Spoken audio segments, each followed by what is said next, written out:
Peut-être certains diront que nous aimons pointer du doigt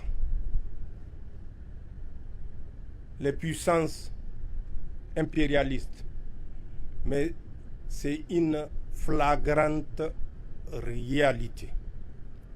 Rappelez-vous, à titre d'exemple, quand il s'est agi du retrait des forces françaises de notre territoire, le commandement français, à travers le commandement français, leur autorité politique, ont tenté de nous mettre la pression pour que le repli se fasse à travers un territoire voisin qui est le Bénin. Nous savons quelle est cette intention qui se cache derrière la volonté de se retirer au Bénin à un jeu de pierre de notre territoire.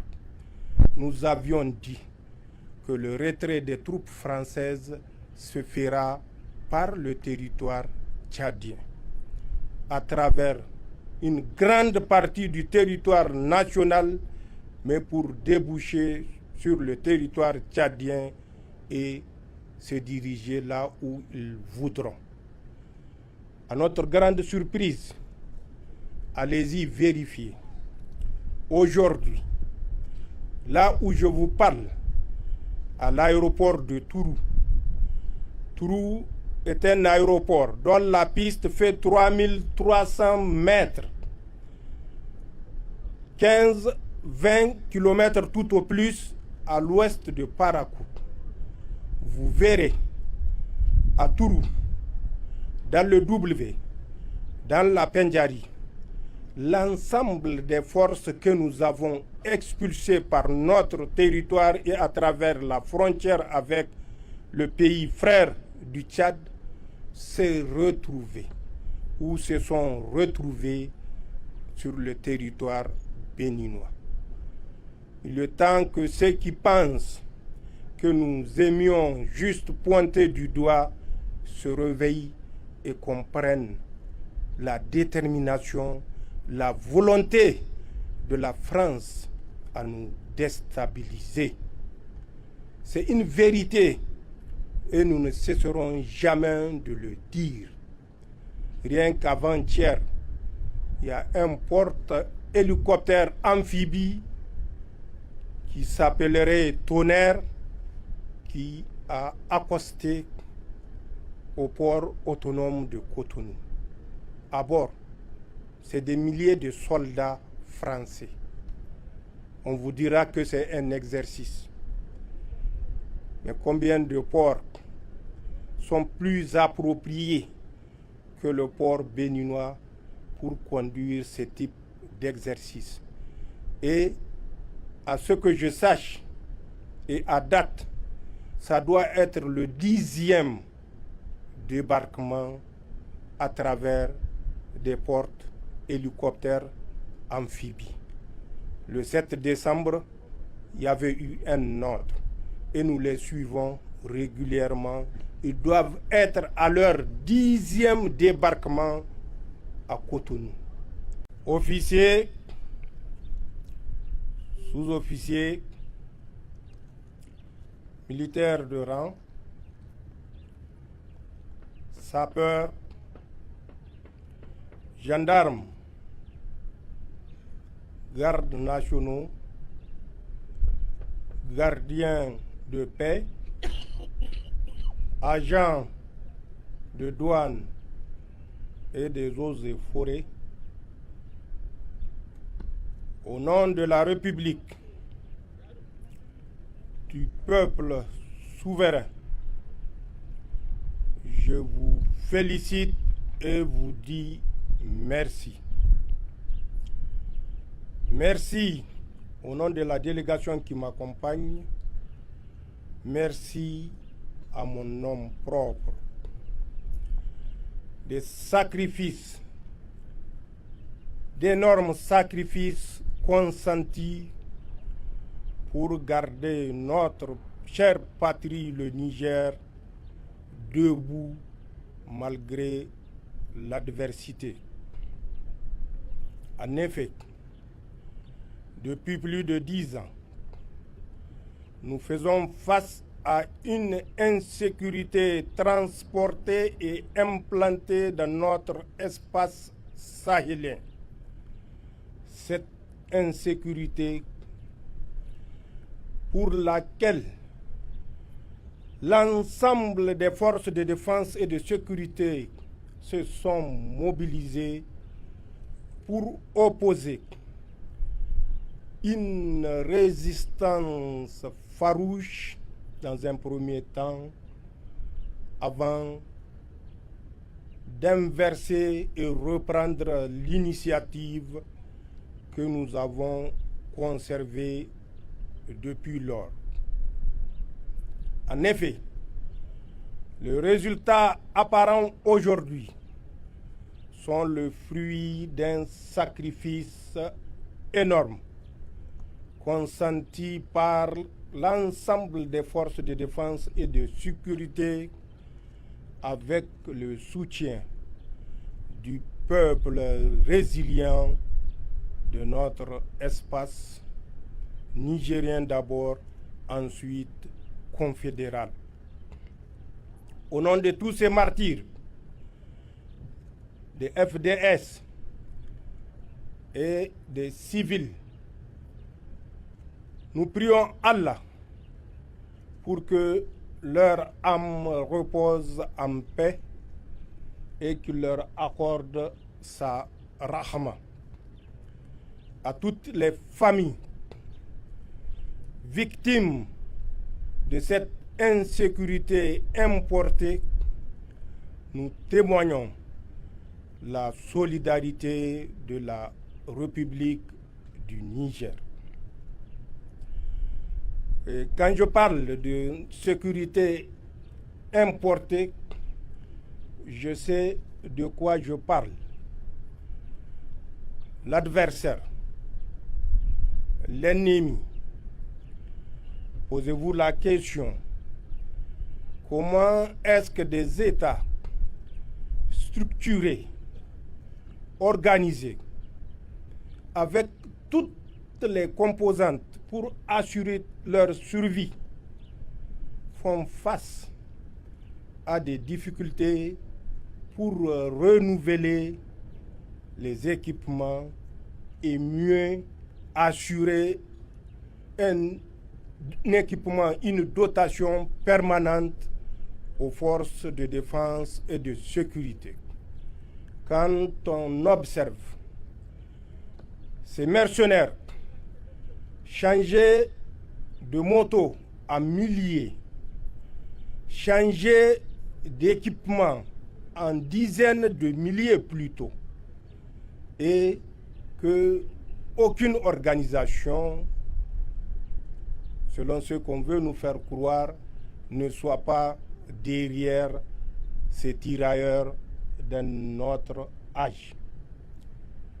Il va sans dire qu'ils bénéficient du soutien des mêmes sponsors qui les ont implantés dans notre espace sahélien, qui les ont encadrés dans notre espace sahélien, qui continuent à les équiper dans notre espace sahélien.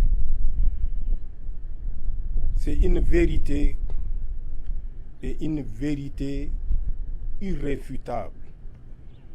Les adversaires, les mercenaires font l'objet d'un soutien des puissances occidentales que nous connaissons tous. Nous ne cesserons jamais de le dire pour que ceux qui les soutiennent sachent que nous savons et que nous prendrons les mesures pour leur apporter une réponse appropriée. Depuis le 26 juillet 2023, nous avons compris, et l'ensemble des forces de défense et de sécurité l'ont compris, soutenu par le peuple résilient nigérien, que notre sécurité, notre défense est une obligation morale de nos forces de défense et de sécurité. Cette obligation a besoin de l'accompagnement du pouvoir pour qu'elle exécute les missions qui leur sont confiées et qui sont connues de tous, reprendre l'initiative, garder l'initiative et débarrasser notre espace de tous ces criminels, mercenaires et leurs sponsors. Et Inch'Allah, c'est un serment. L'État ne faillira pas dans le soutien qu'il doit apporter à l'ensemble de nos forces de défense et de sécurité.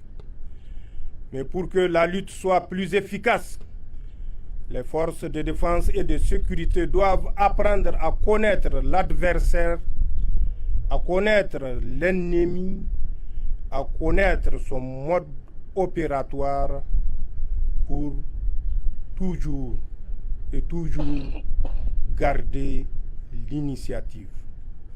Si nous avons effectivement remporté des victoires, c'est parce que nous avons compris qu'il est de notre responsabilité et de notre entière responsabilité à être ce rempart qui protège notre nation contre les vagues, les assauts de ces bandes criminelles, et nous devons continuer à être le pilier sur lequel notre pays a toujours reposé et continuera à reposer, Inch'Allah. L'ennemi, je parle en termes de mode opératoire. Ce n'est pas en termes de doctrine, et ceci est utilisé à juste titre. Le mode opératoire de l'ennemi, vous devez le connaître, c'est la mobilité. La mobilité à travers une discrétion assurée par le renseignement que lui fournissent ces puissances impérialistes dont l'objectif ultime est de déstabiliser et faire effondrer notre pays. Mais Inch'Allah, cette volonté des adversaires, des ennemis et leurs sponsors sera, Inch'Allah, l'échec total. L'échec total parce que nous avons pris conscience de notre responsabilité historique à transmettre un témoin que nous avons reçu de nos prédécesseurs. Ne pas le transmettre, c'est trahir l'histoire, c'est trahir la mémoire de nos ancêtres qui se sont battus pour conserver ces terres intactes, ces terres dont nous sommes aujourd'hui les dignes héritiers. Il s'agit entre autres, pour ce qui concerne cette région de Dosso, Alpha Seibou, qui malgré son handicap n'a pas failli à son devoir de défendre son pays.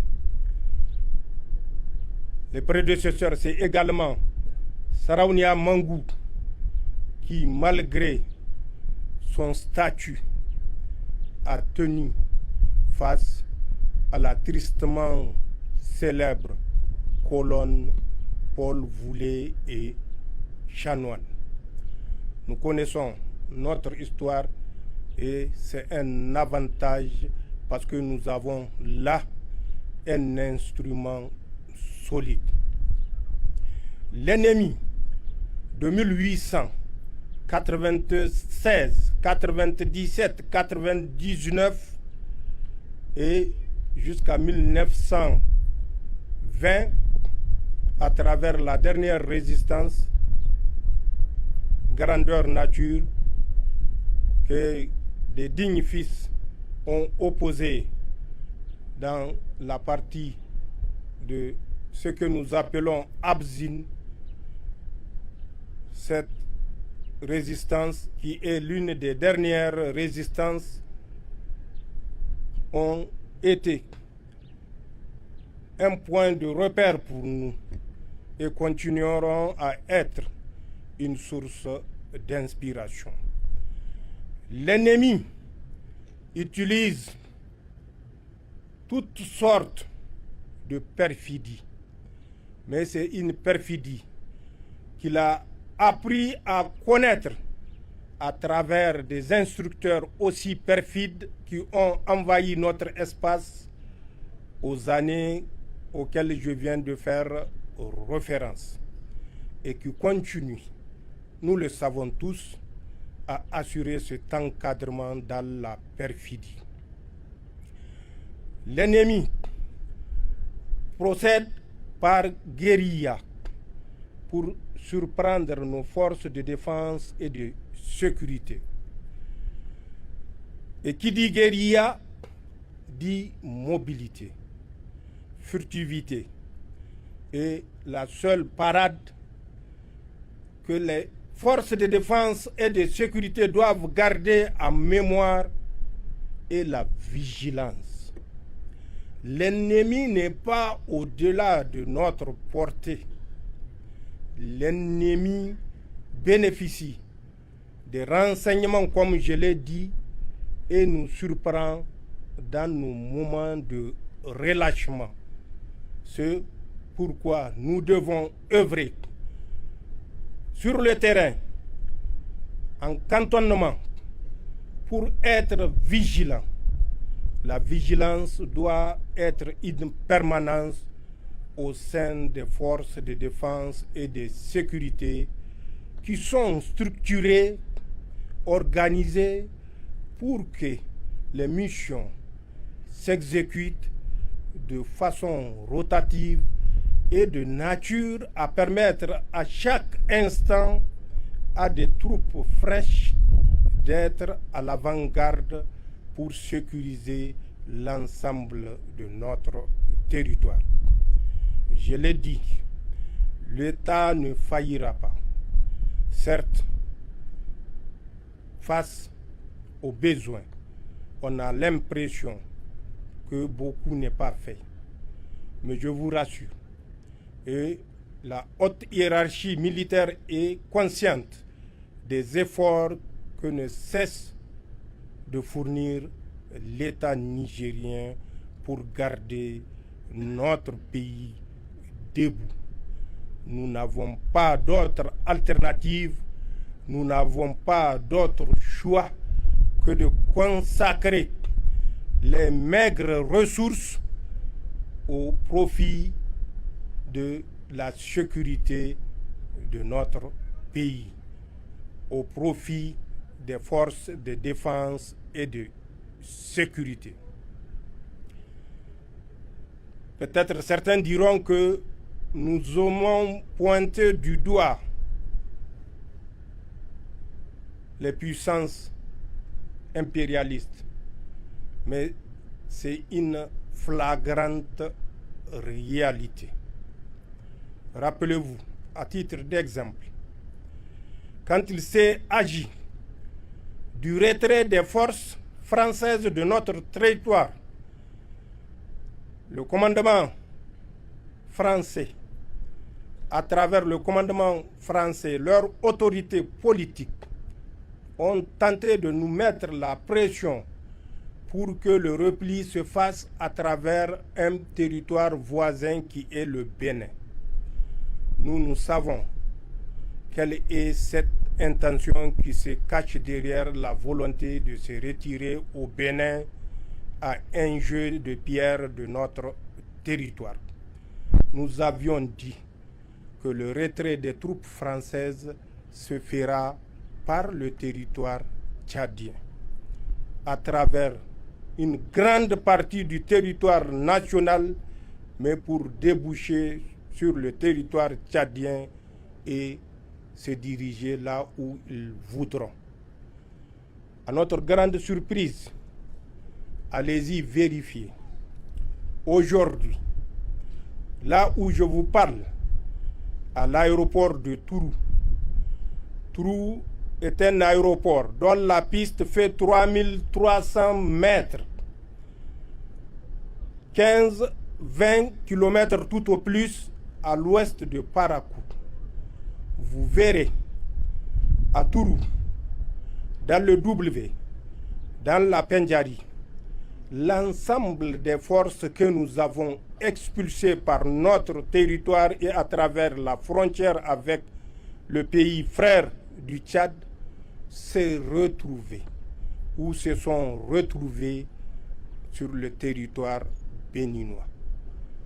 Il est temps que ceux qui pensent que nous aimions juste pointer du doigt se réveillent et comprennent la détermination, la volonté de la France à nous déstabiliser.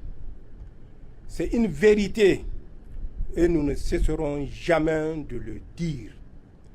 Rien qu'avant-hier, il y a un porte-hélicoptère amphibie qui s'appellerait Tonnerre qui a accosté au port autonome de Cotonou. À bord, c'est des milliers de soldats français. On vous dira que c'est un exercice. Mais combien de ports sont plus appropriés que le port béninois pour conduire ce type d'exercice? Et à ce que je sache, et à date, ça doit être le 10e débarquement à travers des portes hélicoptères amphibies. Le 7 décembre, il y avait eu un ordre et nous les suivons régulièrement. Ils doivent être à leur 10e débarquement à Cotonou. C'est pour ça, malgré l'accalmie, malgré la reprise de l'initiative, nous vous appelons à la vigilance. En déploiement comme en cantonnement, restez vigilants. Écoutez les conseils des autorités militaires et de vos commandements directs.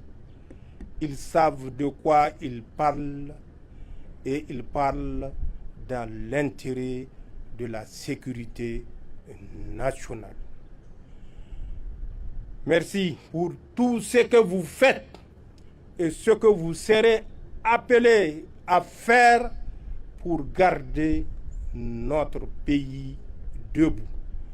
Nous nous organisons au niveau national et au niveau confédéral pour que l'espace confédéral, le Sahel troublé, pour nous mettre toujours en position de nécessité, en position de mendiant, pour que cet espace ne soit plus un espace occupé par des mendiants, mais par un peuple prospère. Et sur ça, et pour ça, pour atteindre cet objectif, l'État vous mettra tous les moyens à la hauteur de ses possibilités afin que les sacrifices que vous avez consentis et que vous aurez à consentir ne soient pas vains. Afin que notre espace et notre peuple connaissent le goût de la prospérité, connaissent le goût de bonheur. Nous avons suffisamment goûté à la misère et nous avons décidé de nous assumer pour ne plus goûter à la misère dans les jours, les mois, les années à venir au profit des générations actuelles et futures. Merci de tout ce que vous faites. Merci de tout ce que vous avez fait. Allah préserve notre pays, notre cher pays, le Niger et son peuple. Allah préserve notre Confédération. Merci à l'ensemble des officiers, sous-officiers militaires de rang, sapeurs, gendarmes, gardes nationaux, gardiens de paix, agents des eaux et forêts, agents de douane qui se sacrifient toujours pour garder un Niger debout. Merci aux familles qui soutiennent vos activités, qui soutiennent et qui assument la responsabilité de chef de foyer en votre absence et qui assument cette responsabilité avec dignité. Merci au peuple nigérien qui a toujours cru à ses forces de défense et de sécurité et qui a manifesté sa disponibilité à consentir le sacrifice ultime pour le bonheur de notre pays. Allah nous préserve et nous accorde la victoire, Inch'Allah. Je vous remercie. Merci.